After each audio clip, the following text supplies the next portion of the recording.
So over here, you can see that I have a database table opened up.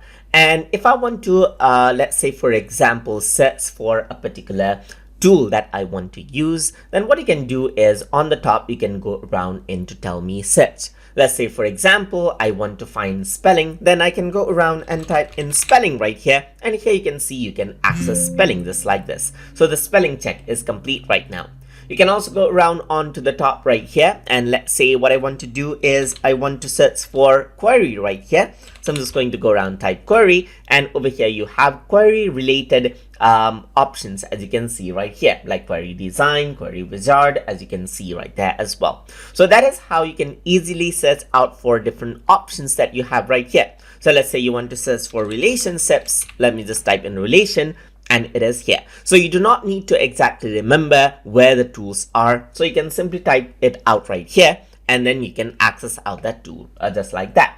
So that is how you can use the tell me search inside of MS Access. So hope you guys learned something as always. And as always, please like, comment, share, and subscribe.